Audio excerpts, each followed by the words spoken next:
As you may recall, one of the questions in the prompt for our Introduce Yourself to Your Classmates discussion asks, what is one myth you would love to read this semester?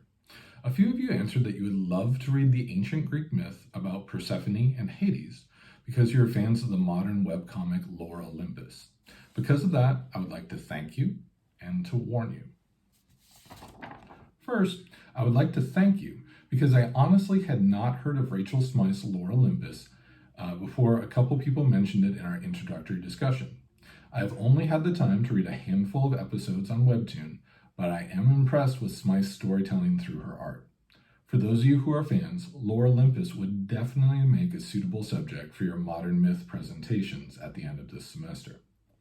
Second, I would like to warn you, because the details of the original myths from which LORE Olympus is adapted will likely be much more distressing to our modern sensibilities. We will read two versions of this myth in English 245, Donna Rosenberg's prose version, Demeter and Persephone, and a collection of excerpts from Gregory Nagy's poetic translation, which I've called, She Would Never Send Up the Harvest of the Earth Until She Saw with Her Own Eyes Her Daughter. Specifically, there are at least three details of the original myth that will likely be distressing to modern sensibilities. First, Persephone and Hades are related, specifically because his brother Zeus is her father. Hades is Persephone's uncle. Second, their relationship is not based on a mutual attraction. And third, it is not consensual, at least not at first.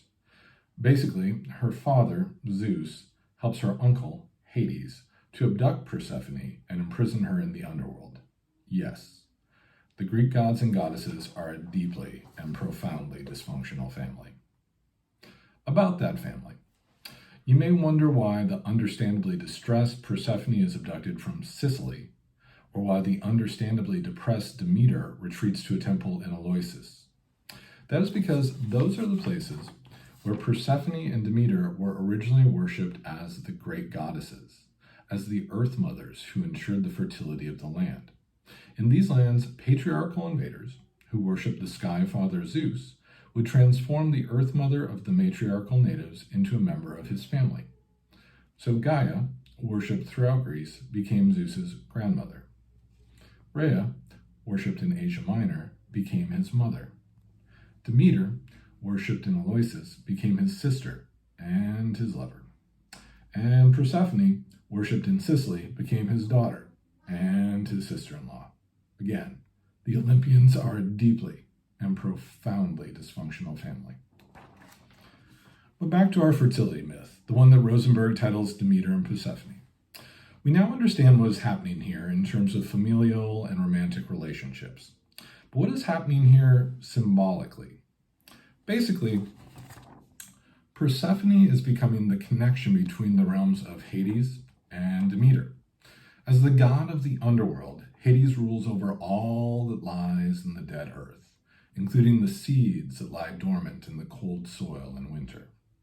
As the goddess of the earth, Demeter rules over all that sprouts from the live earth, including the seeds that emerge from the warm soil in the spring.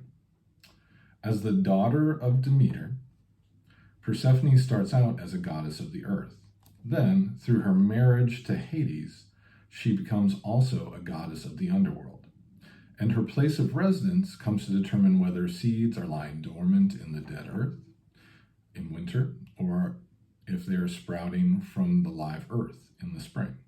Here, think back to the cyclical view of life based on the change of seasons I talked about in mini lesson 4. Anyway, that's why the pomegranate is such a symbolic object in this fertility myth. Because it contains so many seeds, the pomegranate was a symbol of fertility to the ancient Greeks. In works of art inspired by this myth, when Persephone returns to her mother Demeter in the spring, she is traditionally depicted carrying a pomegranate. That's because she's bringing the seeds of fertility with her. It is an exceptional example of a fertility myth, but LORE Olympus, it isn't.